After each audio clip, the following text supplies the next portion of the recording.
अरे छोड़ो आप क्या जया बच्चन मंडल, अरे छोड़ो आप क्या जया बच्चन मंडल।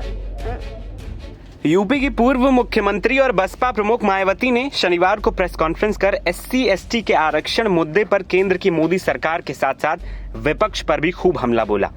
मायावती ने SC/ST के आरक्षण में क्रीमी लेयर लागू करने के बारे में सुप्रीम कोर्ट के फैसले पर शनिवार को खुलकर अपनी राय रखी। वहीं मायावती की प्रेस कॉन्फ्रेंस खत्म होने ही वाली थी कि एक पत्रकार ने मायावती से जया बच्चन और राज्यसभा स्पीकर जगदीप धनखड़ के बीच राज्यसभा में हुई बहस को लेकर सवाल पूछ लिया। इस पर मायावती को गुस्सा आ गया।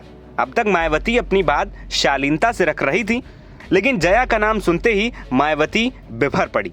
रिपोर्टर ने जैसे ही जया बच्चन का नाम लिया, मायावती ने कहा, अरे छोड़ो आप क्या जया बच्चन, इतना बड़ा मामला है और उससे ध्यान डाइवर्ट करने के लिए आप ऐसी बातें कर रहे हैं। ये मामला SC/ST वर्गों से संबंधित है, इससे संबंधित सवाल पूछिए आप।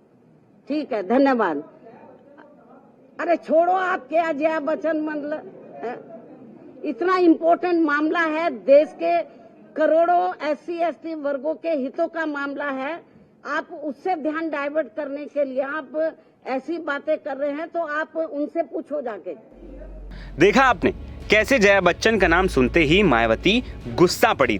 दरअसल संसद में शुक्रवार को राज्यसभा की कार्यवाही के दौरान समाजवादी पार्टी के सांसद जया बच्चन ने सभापति जगदीप धनखड़ की टोन पर सवाल उठाए थे। इसके बाद दोनों में खूब बहस हुई। इस पर विपक्ष ने सदन में खूब हंगामा किया और पूरे विपक्ष ने वॉकआउट भी कर दिया। फिर सत्ता पक्ष विपक्षी सांसदों के खिलाफ सदन में निंदा प्रस्ताव लेकर भी आए। इस मामले पर सदन के बाहर भी खूब बयानबाजी हुई। वहीं मायावती की प्रेस कॉन्फ्रेंस के दौरान और भी कुछ ऐसा हुआ जिसके बाद उन्हें पत्रकारों से माफी भी मांगनी पड़ गई। जी हां, जया बच्चन के सवाल पर पत्रकारों पर गुस्साने के बाद मायावती उठ ही रही थी कि उन्होंने सभी से कहा कि अब आप लोग जो भी नाश्ते और लंच का अरेंजमेंट है करके जाइएगा। इसके बाद मायावती ने कहा कि पिछली बार के लिए हम आपसे माफी मांगना चाहते हैं क्योंकि समय बहुत कम था, हम आपकी खिदमत ज्यादा नहीं कर पाए थे। अब आप लोगों के लिए जल पानी का या लंच का जो भी अरेंजमेंट किया है, पिछली बार तो के लिए हम आपसे माफी चाहते हैं क्योंकि समय बहुत कम था, तो हम आपकी खिदमत ज्यादा नहीं कर सके। लेकिन मैं तो बहुत कम प्रेस बुलाती हूँ, आप लोग सोचते हैं बहन जी जल्दी जल्दी नहीं बुलाती। बता दें कि मायावती का ये अंदाज काफी वक्त बाद देखने को मिला है।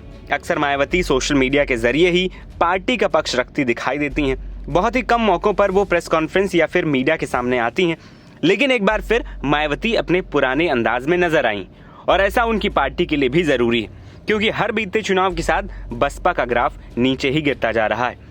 ऐसे में मायावती पर ही पार्टी को दोबारा खड़ा करने की जिम्मेदारी होगी, जिसके लिए मायावती ने SC/ST आरक्षण के मुद्दे को आधार बनाकर शुरुआत भी कर दी। NBT ऑनलाइन की रिपोर्ट।